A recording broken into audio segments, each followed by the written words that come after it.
ஸ்ரீமதே ராமானுஜாய நமஹ. மாயனை மண்ணுவட மதுரை மைந்தனை என்று தொடங்கும் 5வது பாசுரம் இன்றைய பாசுரம்.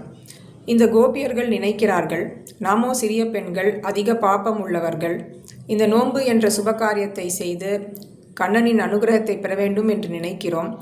ஆனால் நம்முடைய பாப்பங்களை பார்க்கும் பொழுது இந்த சுபகாரியம் நடைபெறுமா, கிருஷ்ணானுபவம் கிடைக்குமா என்று சந்தேகிக்கிறார்கள்.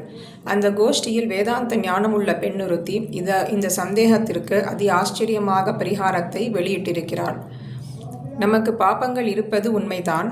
ஆனால் அந்த பாப்பங்களை எல்லாம் போக்கிக் கொண்டு பின்பு பரிசுத்தர்களாக ஆகி பிறகு நல்ல காரியத்தில் இழிவது, பகவானை பற்றுவது என்பது ஒரு காலம் இல்லை.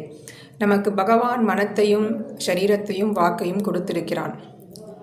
அதனை கொண்டு நாம் பகவானை பற்றி சிந்திப்பது, அவனுடைய திருநாமங்களை வாயார வாழ்த்தி பாடுவது, அவனுடைய திருவடிகளில் புஷ்பத்தை இட்டு தொழுவது போன்ற செயல்களை செய்து வந்தோமானால் நாம் இதுவரை செய்து உள்ள பாப்பங்கள், இனி செய்யப்போகும் பாப்பங்கள் அனைத்தும் தீயிலிட்ட பஞ்சு போல் அழிந்துவிடும்.